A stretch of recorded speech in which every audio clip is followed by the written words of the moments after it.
पतिं सुरगुरुं वन्दे जगत्कारणं वन्दे पन्नगभूषणं मृगधरं वन्दे पशूनां पतिं वन्दे सूर्यशशाङ्कवहिनयनं वन्दे मुकुन्दप्रियं वन्दे भक्तजनाश्रयं च वरदं वन्दे शिवं शङ्करम् ॐ मृत्युञ्जयाय रुद्राय नीलकण्ठाय शम्भवे अमृतेशाय शर्वाय महादेवाय ते नमः। नमस्तेऽस्तु भगवन् विश्वेश्वराय महादेवाय त्र्यम्बकाय त्रिपुरान्तकाय त्रिकाग्निकालाय कालाग्निरुद्राय नीलकण्ठाय मृत्युञ्जयाय सर्वेश्वराय सदाशिवाय श्रीमान् महादेवाय नमः। ॐ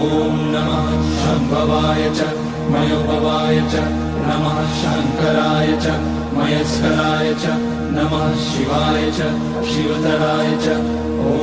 त्र्यम्बकं यजामहे सुगन्धिं पुष्टिवर्धनम् उर्वारुकमिव बन्धनान् मृत्योर्मुक्ष्यमामृतात् नागेन्द्रहाराय त्रिलोचनाय भस्माङ्गराय महेश्वराय नित्याय शुद्धाय दिगम्बराय तस्मै नकाराय नमः शिवाय मन्दाकिनी सलिलचन्दन चर्चिताय नन्दीश्वर प्रमथनाथ महेश्वराय मन्दार पुष्य बहुपुष्य सुपूजिताय तस्मै मकाराय नमः शिवाय शिवाय गौरी वदनाब्जवृन्द सूर्याय नक्षाध्वरनाशकाय श्रीनीलकण्ठाय वृषध्वजाय तस्मै शिकाराय नमः शिवाय वसिष्ठकुम्भोद्भवौतमाय